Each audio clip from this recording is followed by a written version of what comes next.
Hi, and welcome to Shhh the Talk Show. Did you know that when you watch the ads that pre-roll in completion before the episode, it helps us generate funding for our show? If you like what we do and you'd like to support us, please subscribe and share the channel with everyone you know. You can also continue learning about the subjects that we discuss by reading our column in the Sunday morning newspaper. We've had a bigger plague that has been going around for centuries. First time I remember very clearly. I used to sit in a corner and hold my child with whom I didn't want to lose, and I was kicked in my backside. So that was a kick. That's how it starts. As you said, you shush about it. Families dismiss the feelings or what's best for their child over what society will be impressed by. It wasn't just physical abuse, it was also emotional abuse. Being in love is wonderful because you're young in love and you're meeting the man for a few hours. Something in him that snaps. I stayed in my marriage as long as I could. When you are in that situation is you blame yourself. You go through that abuse, and if you die that night, what is going to happen?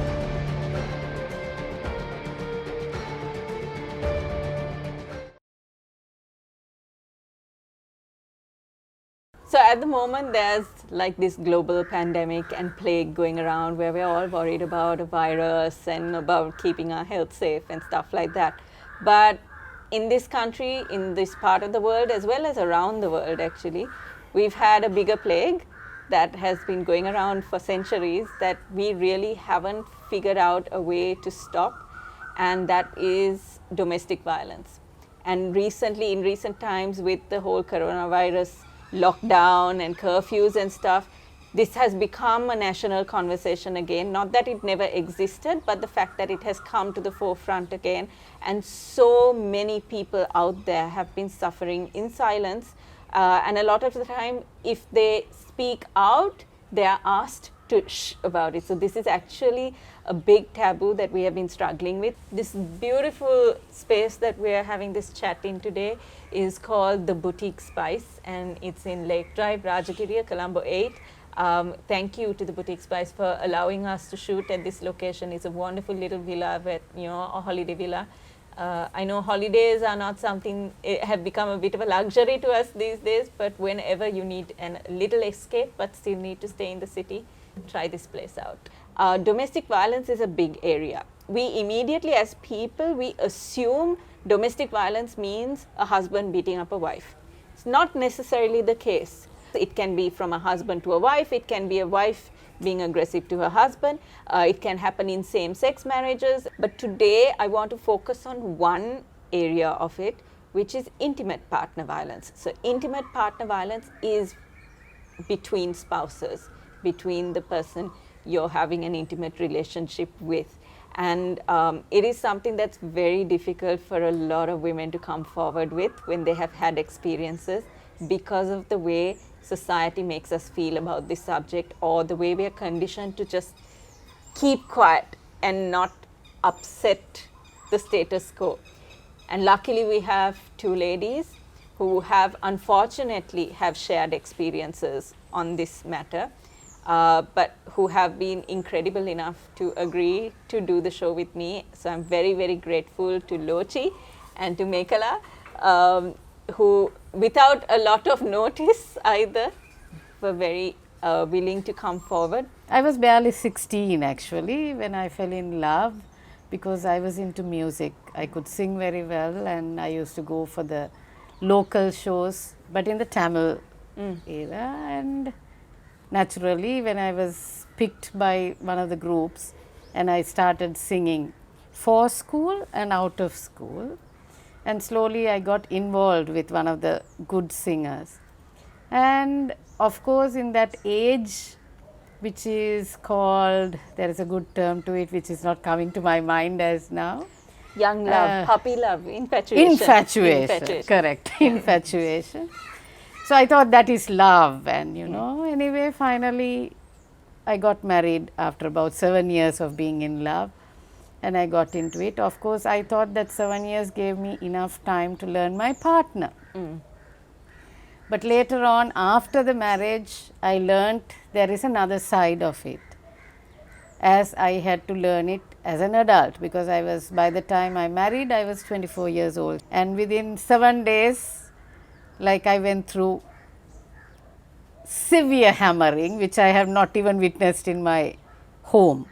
I found out that he drinks a lot during the nights, which you don't see when you're in love, because you spend So you only had no idea, like the 7 years that you were dating? Or, an alcoholic. No, right.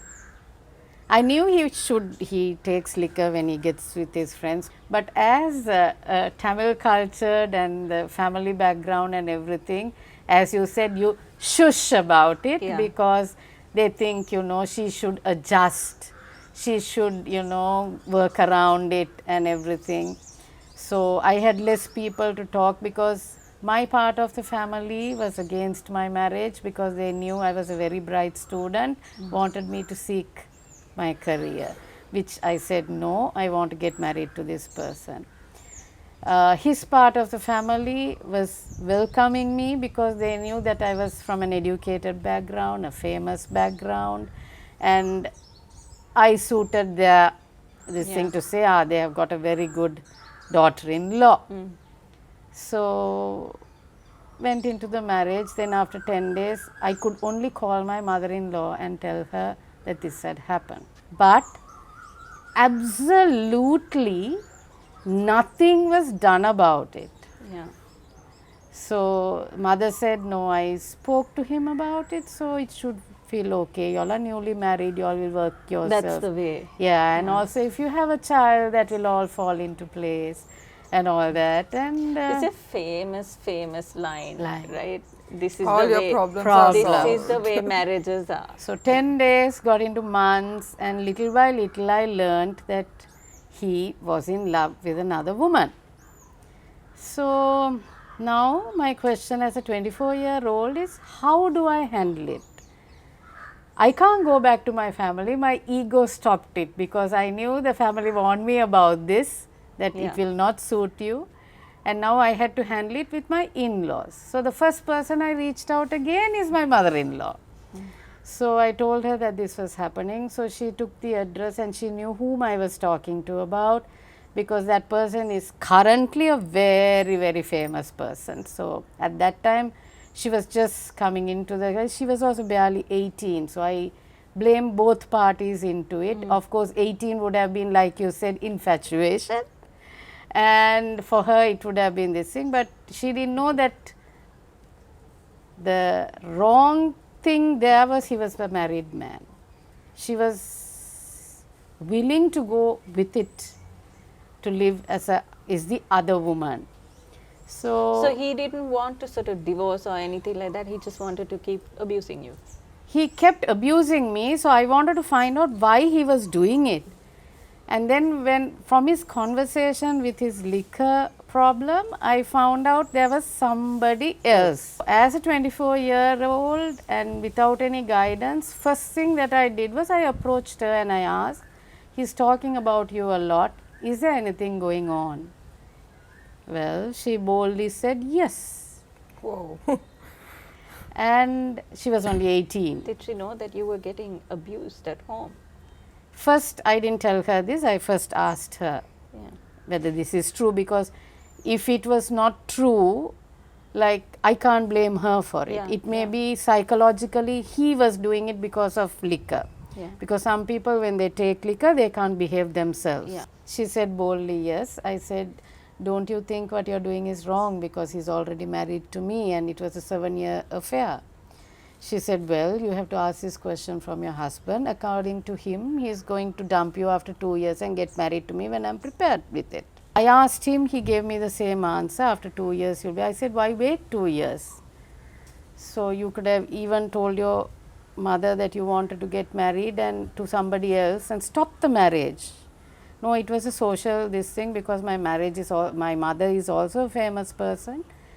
She was a broadcaster, like in the SLBC, and he can't stop the marriage because already 1,000 odd cards had gone out.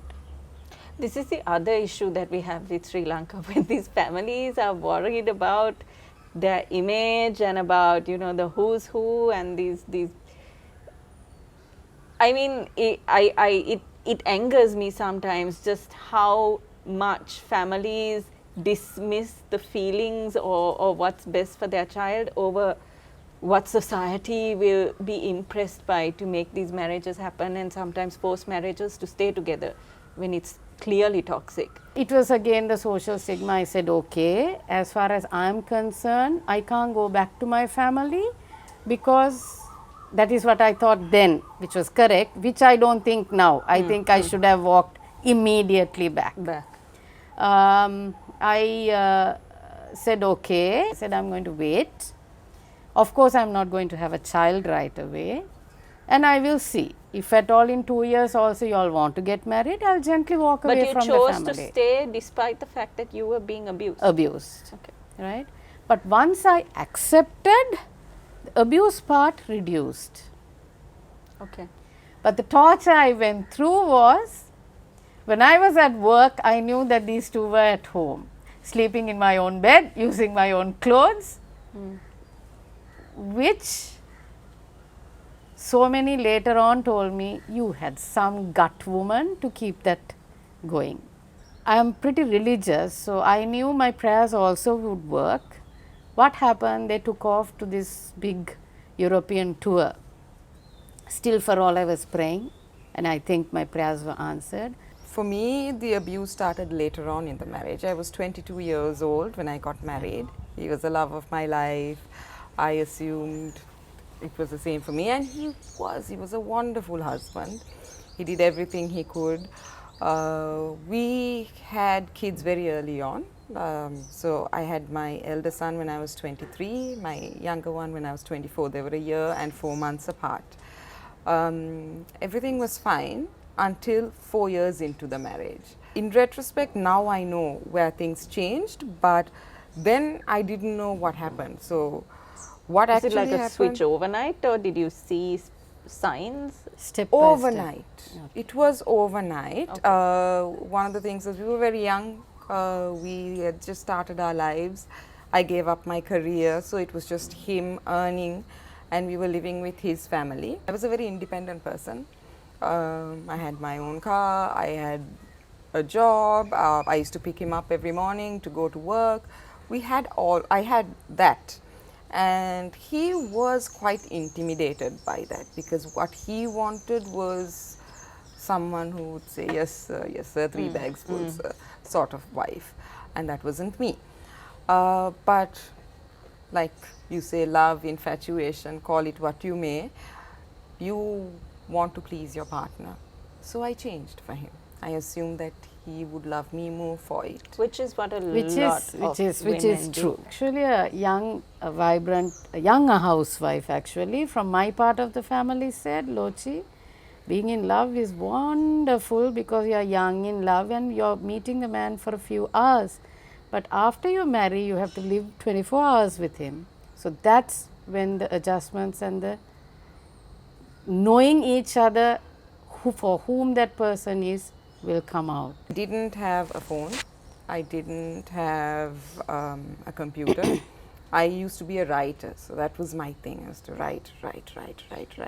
I had no outlet at that point, and I actually didn't have the need to, because the kids were so close together that I was so busy with them. I didn't have domestics to take care of the kids or any of that, so it was me doing everything for both of them.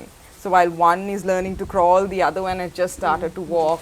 So you're exhausted. What I have seen is this, that a lot of the time it is because the man is intimidated by who she is, the fact that either she comes from some sort of privileged education, she has a job, she's independent, and then suddenly, I mean, after marriage, before marriage, when they're boyfriends, they're wonderful. Yeah. After marriage, the expectations of, the fact that she has to become this subservient wife and he has to, it's that male ego. It can't be an equal marriage, they have to have some sort of status. Yeah. When did the violence start? How did the violence So 4 years into the marriage, I got a PC. I got on Facebook and I connected with my friends abroad, my classmates and all of that. And they wanted to meet. So I could only meet after the kids go to sleep. So at that time, again 3 and 2 years, the children were, and they sleep through the night at that time.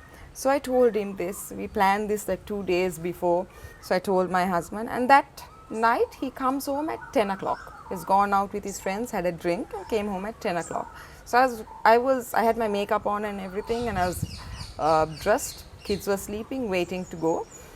And he's like, no, what kind of mother are you? Going out at this time? Like, I was ready by 8 o'clock. You got late. And he's like, oh, that doesn't matter. Your child, like my younger son, used to catch a cold all the time. It's a runny nose. But it's not a big deal. It was a runny nose. And he's like, what kind of mother are you? You're leaving a sick child home to go out and party with your friends. I said, I'm not going to party. I'm just going to meet my classmates after so many years. I have the right to. And then he's like, no, you have to stay at home. I agreed. And I changed my clothes. And then my sister was down on holiday. So she called me. And she's like, Kaki, what are you doing at home? And then I said, no, he didn't want me to go. And so he's sitting on the coffee table in front of me. I'm sitting on the chair on his phone with my sister. And I said, he doesn't want to, no, I'd rather stay at home than listen to him whine and moan. And then she was like, yeah, that's also true. I can understand why you didn't go. And he got annoyed and he kicked me. He kicked me while I was talking to my sister, and I was like, ow. And then she's like, what happened? And I said, no, I was in shock. I was like, he just kicked me. And then she was like, give him the phone. Because at that time, she was a volunteer in New Zealand for women survivors of domestic violence. So she had seen the worst of it. And she's like, what? Give the phone to him. And then she speaks to him like, how dare you hit my sister? Like, there's something in him that snaps. The rest of the time he's a wonderful husband, but then he snaps. So that was a kick. That's how it starts. Then a little later it was a slap. Then it just keeps going, and it wasn't just physical abuse, it was also emotional abuse. My phone calls were monitored. I didn't have internet usage, I had no contact with the outside world, and my parents couldn't call me whenever they wanted, because I still remember the phone was in my in-laws' bedroom. So you were staying with your in-laws? Yes. Okay. So there was no phone in a common area. So whenever my mom calls me or my dad calls me, my dad used to travel a lot, so he used to call me from abroad. So he calls at all odd times. They'll come and hand me the phone saying, oh, here's your father. And while I'm talking, they eavesdrop on my conversation. Like, I had no privacy. And the entire conversation is repeated to my husband then. And of course, a little bit of salt and pepper is added to spice things up a little. And there was a salon very close to my house, just walking distance. So that's where I used to go. And I still remember it was 400 rupees to get my eyebrows and upper lip done. He wouldn't give me even 50 rupees more. 400 rupees in change he would give me, park outside until I'm done, and then take me back home, where I could just walk. I loved walking, and I used to make an excuse to go and buy some biscuit or something for the kids during nap time. I would walk to the supermarket. And then my in-laws were like, our family is known in this area, and we don't, the ladies in our family don't walk on the streets. So please refrain from whatever you want to buy. You either tell me or tell your husband, or go with your husband and buy. My parents gave me a lot of freedom. I could make my own choices in life. They had rules, but one thing my dad used to always tell me was, I don't set the rules, you drive me to set it, which as a parent now I understand. I was raised to think you can do anything. From that to becoming a prisoner in your own home, it was like what a complete was the worst culture. of it? It started with a kick, and how far did it go? I think the worst was the time that he continuously beat me for 3 days, every night. So I was staying at my parents' house, then he comes and then he's like, I'm so sorry for what I did. I can't live without you guys. Please come back. I can't. And he broke down. And this is also, but now you know that this is atypical, because this is Typical narcissistic abuse. It's happened in, I think, 90% of all domestic violence cases. It's this, where they condition their wives to such an extent where the woman does self-blame. She does feel like she has no way out of it. And trust me, I have talked to so many friends who have, this has happened. You know, strong, independent, you know, powerful women who in their homes are completely helpless and lose all control, because they are made to feel that that is what a narcissist does. He abuses his privilege to make them feel indebted to him. And then this thing of where they feel like they can't get out, maybe because families won't understand. Kids, you know, the kids are dependent on having the father. And then what the narcissist does is this whole, I'm sorry, I love either you made me do it, or I'm sorry, I can't live without you. you. Was he all like under the influence of liquor when this happened, or did he So do it? later on, he used to get abusive every time he drank past his limit. There's a certain limit, and then once he crosses that, he can't stand me. For some odd reason, he cannot stand me. What happens when you are in that situation is you blame yourself. You feel you are responsible for it. There's Like a movie even on that- it called Enough. Yeah. Yeah, exactly. So- Because what happened was, even the first time he kicked me, I thought, yeah, I am a bad mom. I'm putting my friends before my kids. I shouldn't be going out. I shouldn't be meeting people. Like, he's right. I deserved it. So every time it was that I deserved it. I felt I deserved it. Even this time I felt I deserved it. Realized that he gets extremely insecure when the attention is on me. I should blend with the furniture. I am just there for ornamental purposes, just the handbag in the relationship. I cannot have an opinion. I cannot make a decision. I cannot have a voice. So as the years passed, I started gaining my confidence. So finally, what happened was, I'm going to be very honest, I didn't walk out on the marriage. He walked out on me. He started having an affair. He started working out and losing weight, and to be honest, I thought he was going through a midlife crisis because he had just turned 40. So I've seen and heard so many stories about men turning 40. You either have an affair or you buy a new car. So he bought a new car and a house. I assumed it would end there. Clearly he wanted to go one step further. I knew about it, but like I said, I've given up my entire youth for this man, my career. Who's going to hire me now? What am I going to do? Where am I going to go? Because my parents live quite a little far from Colombo. My children's school in Mount Lavinia. So the distance, the commute, I was thinking of all of this. I'm like, where am I going to go? How am I going to pay the bills? What am I going to do? So I put up with it. There is this thing called trauma bonding. It is a psychological term. Trauma bonding is where you actually bond with your abuser, which is why a lot of abused women or men or children or whatever in a relationship, when you have gone through violence, there is this narcissistic relationship that keeps you going back to your abuser. It is a toxic relationship, but you choose, you make conscious choices to go back, because somehow there's some sort of either sexual chemistry, you know, as large as the fights are, the sex is also good, or you know, and every time he says sorry, you love him. This feeling of this is the only person you have in your life. When did you decide that enough was enough? What made you leave?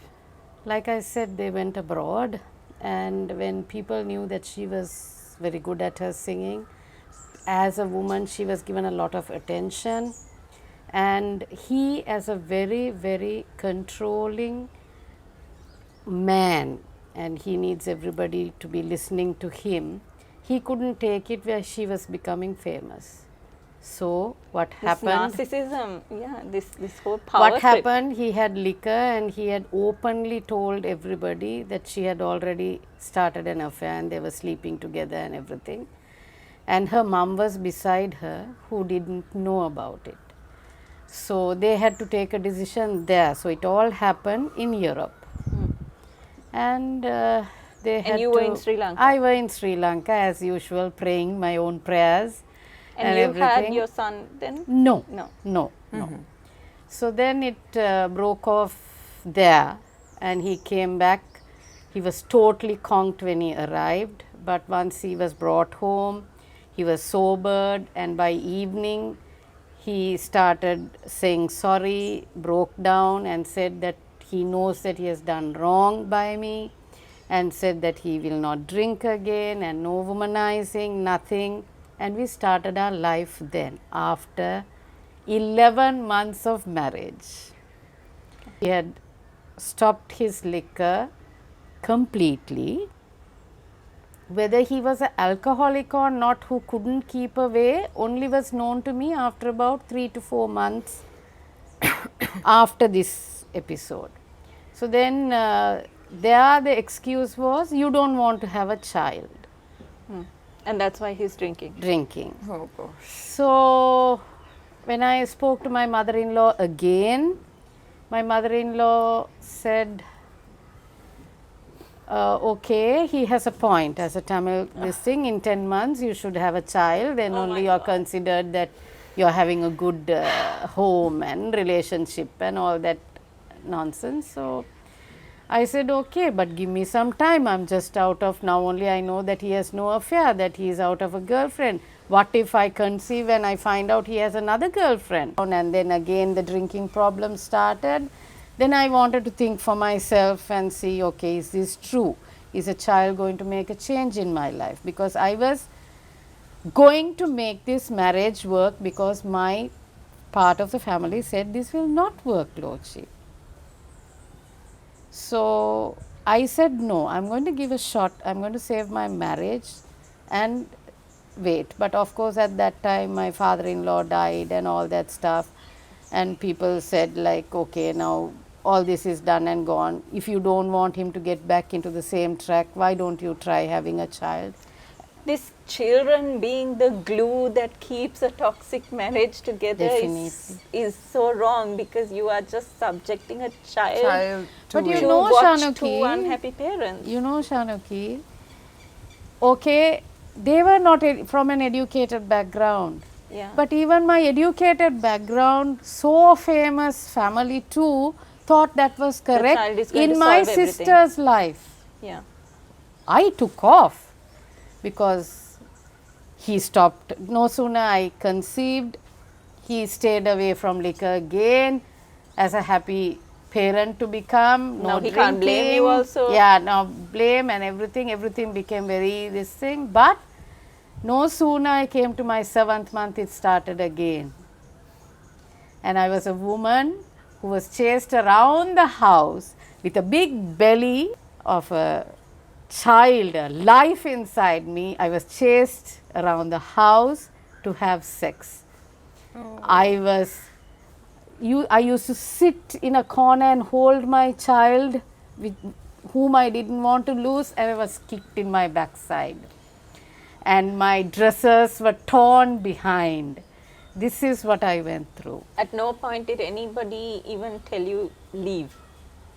No, because I didn't confide in my side. Okay. It was only his mother, right? So I didn't. And finally, the day that this episode about my whole dress being torn off happened, luckily his 2 cousin sisters walked in. And when they saw me seated like that, they got a shock of their life. So how does a woman in this kind of situation, which is a lot of women in this country, right, who feel just obligated to stay because of the family politics, or you know, they just like, they feel that they're at fault and they feel ashamed to leave, they don't want the stigma, they are what, Okay. where So, do you draw strength draw from? strengths from. Okay, I will tell you that. When all this happened, okay, I had my child. Then for about 3 months, no liquor. because now there was no excuse. A child had come into the house. Then after 3 to 4 months, little by little, I started smelling liquor, and I knew he was getting into it again. And I used to always put the child first and said, look, now the child has come. I have kept quiet all these days, and remember, with giving birth to him and a normal delivery, all my strength has drawn out, but that has given me strength where I can hammer you, because I will not allow my child to go through what he went through. After a month, again one day, he wanted to put the child to sleep, and he didn't stop crying because he knew it was 2 different hands putting him to sleep. Cried and cried and cried, and he threw Sharan, and I was at the end of the bed. I held the child. That was it. That was it. I said, no, the next chance I get, I'm going. The first year after his birthday, huge thing happened where he came into the room. Yes, he hit me, but like that, not the abuse that I went through when I was alone. Because when I was alone, I had even bled. There was a day after Sharan was thrown and all that, he, in his drunkard status, had bought a small bottle inside the room, that is at my parents' place, and he was saying, my son also should enjoy the drink, and poured the liquor into the milk bottle. I reminded him that too, and I said, no more, you stay where you are, you send your driver, I'll send the things. And before that, I gave him the threat about after his first birthday, where I moved out of my mother with my baby. I told one of my uncles, because I had started opening up to my family circle, and he came and took me off. My ex-husband was trying to find me. He couldn't. He came and asked my mother and father. They refused to tell. They said, I don't know. She wanted to go. She went. And we can't take this anymore. We are too old, sick to see this. She decided this life. She has to take her own decisions. So you went to the police? Yes. The first time also I went to the police. But when my uncle said to give it a shot, I went and withdrew my statement. The second time when I made the decision myself, of course, when I went and made the entry and I said, I don't want this marriage because this has become so intense and I don't want my child to go through. And I went and made the entry and followed it up with my divorce procedures. Did you ever go to the police? No, I didn't, because again I had this idea that he is my husband, he is the father of my children, I am responsible for it. When you go to the police, a woman can be beaten and crying, and I've taken women to the police. I've met them at the police station simply because they're alone there, and going to the police station Takes alone a lot, takes so much. I mean, more often than not, people don't want to go to the police. And then when you go there, you're even further re-victimized. The first thing they say is, what did you do? What did you do? What did you do? You know how many people ask me that question? What did you do to make him angry? Exactly. Like, what? Why do I have to take And the even blame? if you made him angry, how does that justify him abusing you? Even the police sometimes, and this may not be every single case, but I'm saying so many cases that I have personally been a part of, where the police send her home. She's bleeding, or she's gone through so much, she's traumatized, she's scared of him, and they say, "Gedara under, sort it out with the husband," or they'll call for an inquiry. They'll get the man there. The man will come up with some bullshit excuse, and then they will say, right, so we gave a warning, no, now go home. You're sending this victim back to an abuser. You're going to the court of law, and and imagine the abuse she's going to endure because she went against him. Exactly. She's scared to go back because she's already now created a fuss, and he's going to be angry. And then you go into courts, and I'm sure you know more about this than I do because you've gone through these divorce cases. Domestic violence is not a cause to allow a divorce. And I find that hilarious, that in this country you can be beaten up, but that is not a legitimate reason for you to apply for a divorce. I was asked to go to the police also because my lawyer said it has to go under malicious desertion. Same. Fertility, infidelity, and malicious desertion. I mean, those are the only but three. what about the? Okay, so say the man is not an adulterer, because not every abusive man is an adulterer, right? So say there's no cheating, and malicious desertion is if he leaves you, right? He's obviously not going to leave you. He wants you there. He wants control. So he's beating you up. He's not cheating on you.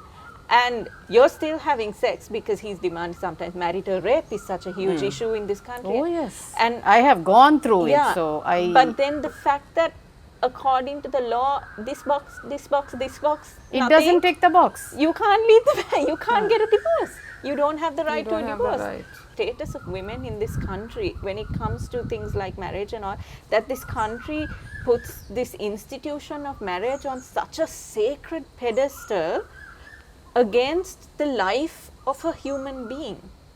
Sometimes they say, oh yeah, and I've heard this, I've seen my friends go through this, where counseling services or the courts during these custody hearings or these protection orders, when friends go in there trying to get a restraining order against the abuser, but the courts will say, oh no, but they didn't hit the children.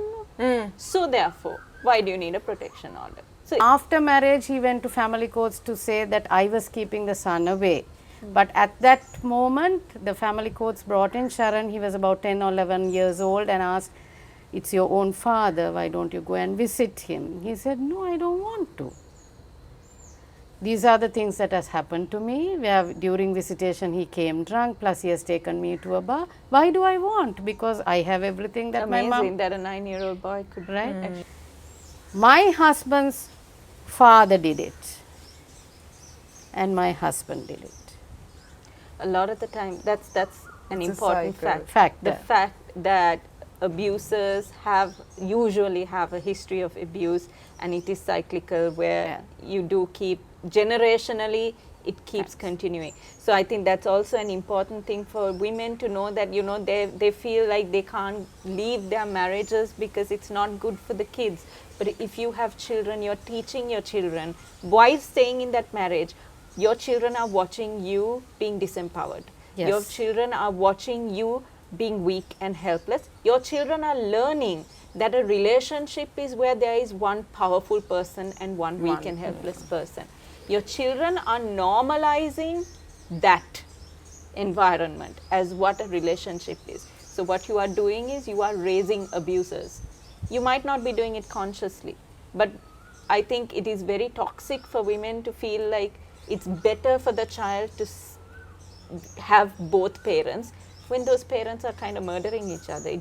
It just doesn't work. If any marriage asks you, whether you're a man or a woman, if your spouse expects or demands that you give up you, that is your first sign that this is not the right thing for the rest of your life and the rest of your children's lives, to be brought up in this sort of disempowered status.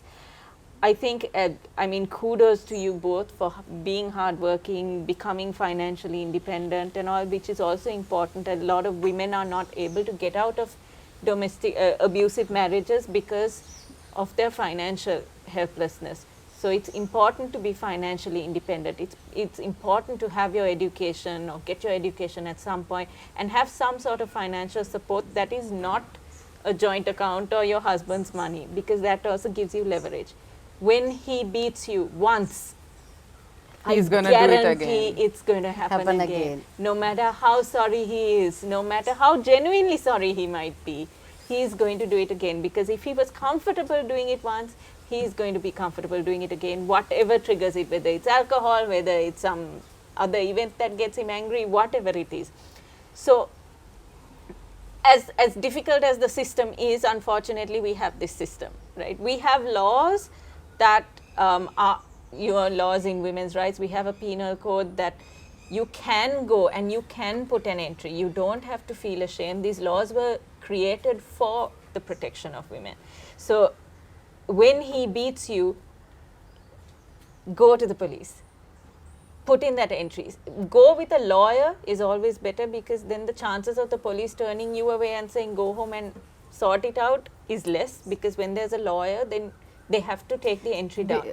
Before everything, Shanuki, first of all, we should, whether it is negative or positive, share it with the family. Tell Right? someone. Tell Tell someone. someone.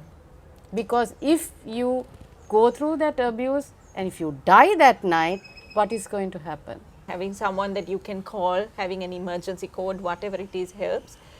Then when you do that entry, put in that entry, whether you choose to leave your marriage at that point or not is irrespective.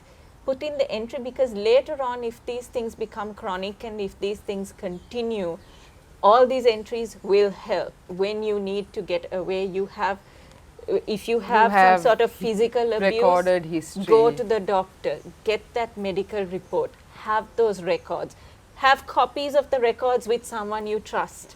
What I want everyone to know is it's never your fault. It's No not. matter what you did, you do not deserve to be beaten up.